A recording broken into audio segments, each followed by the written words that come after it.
এইরকম একটা perfect pudding যদি বানাতে চান তাহলে এই ভিডিওটা আপনার জন্য। রেসিপিটা সম্পূর্ণ দেখবেন, তাহলে দেখবেন কত সুন্দরভাবে আপনার পুডিংটা জমে যাবে আর এটা খেতেও যে কী পরিমাণের মজা হবে।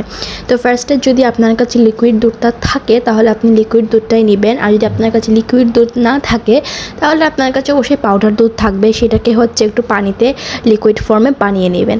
তারপর কি করবেন, তারপর এটাকে একটু ঘন করতে হবে। আর আপনারা চাইলে এখানে কনডেন্স মিল্ক অ্যাড করতে পারেন, তাহলে এটা খেতে আরও বেশি মজা হয়।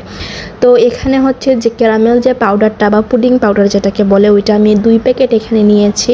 আপনারা যে কোনো সুপার শপে গিয়ে যদি বলেন যে পুডিং পাউডার বা ক্যারামেল পাউডার, তাহলে ওরা দিয়ে দিবে। এটা বাংলাদেশে এখন অ্যাভেলেবল, আর এটা ছিল সৌদি আরবের। তো আপনারা যে কোনো শপে আসলে পেয়ে যাবেন। তারপর আমি এই 2 প্যাকেটটা ভালোভাবে দিয়ে আমি এটাকে খুব সুন্দরভাবে দুধের সাথে মিক্স করে নেব। আর সুন্দরভাবে মিক্স করতে হবে যেন কোনো প্রকার লাম্পস না থাকে দুধের মধ্যে, তাহলে কিন্তু পুডিংটা আবার স্মুথ হবে না। তো এখন এটাকে আমি চুলাতে বসিয়ে রাখবো একদম লো আছে। আর এখন আমি ক্যারামেলটা তৈরি করে নেব। তো যেই পাত্রে আমি পুডিংটা বসাবো ওই পাত্রে আমি ক্যারামেলটা বানাই। এটা খুবই সহজ একটা টেকনিক, এটা খুবই হেল্পফুল আর কি। তো এখানে আমি চিনিটাকে একদম ক্যারামেল করে নিচ্ছি। আর এই যে দেখতে পাচ্ছেন, এখানে আমি খুব অল্প পরিমাণে চিনি ব্যবহার করি, কারণ বেশি চিনি হয়ে গেলে এটা অতিরিক্ত পরিমাণে মিষ্টি হয়ে যায়। আর এখানে কিন্তু আমি কোনো প্রকার চিনি ইউজ করতেছি না।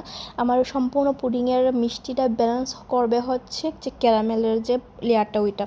আর এখন যদি আমি এখানে কোনো চিনি ইউজ করি তাহলে কিন্তু আমার পুডিংটা অতিরিক্ত মিষ্টি হয়ে যাবে এবং এটা খেতে একদমই ভালো লাগবে না। অতিরিক্ত মিষ্টি কোনো ডেজার্টে খেতে আসলে ভালো লাগে না, মিষ্টির একটা সুন্দর ব্যালেন্স থাকার প্রয়োজন।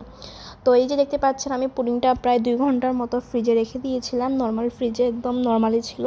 আর দেখতেই পাচ্ছেন কত সুন্দরভাবে জমে গিয়েছে আমার পুডিংটা। এখন আমি একটা ছুরি দিয়ে এর চারপাশটা একটু ছাড়িয়ে নিচ্ছি, যেন আমার মোল্ড আউট করতে একটু সুবিধা হয়। তো এই যে দেখতে পাচ্ছেন, আর আমার পুডিংটা যখন পারফেক্টলি জমে বা দেখতে সুন্দর হয় তখন আমার নিজেরও অনেক বেশি ভালো লাগে এবং যাদের জন্য বানাই তাদের অনেক বেশি ভালো লাগে। তো এই যে দেখতে পাচ্ছেন, আমি মোল্ড আউট করে নিয়েছি। কালারটা দেখুন কত সুন্দর একটা কালার আসছে। আমার কিন্তু খুবই ভালো লাগে পুডিং খেতে, আর পুডিং বানাতে আমার অনেক বেশি ভালো লাগে। আর আমি কিন্তু ডিম দিয়েও পুডিং বানানোর রেসিপিটা আপনাদের সাথে শেয়ার করেছি। আপনারা আমার একটু পেজকে ঘাটাঘাটি করলেই পেয়ে যাবেন, খুব রিসেন্টলি শেয়ার করেছি। আর দেখুন আমার পুডিংটা কী পরিমাণে সিল্কি হয়েছে। এরকম সিল্কি পুডিং পেতে হলে একবার হলেও আপনারা এই রেসিপিটা ট্রাই করবেন। আর বললামই তো, পুডিং পাউডার যে কোনো সুপার শপে আপনারা পেয়ে যাবেন। তো এই যে আমার পুডিংটা একদম পারফেক্ট হয়ে গিয়েছে। এবার আমি কেটে কেটে এটাকে আমি স্লাইস করে ফেলতেছি আর কি।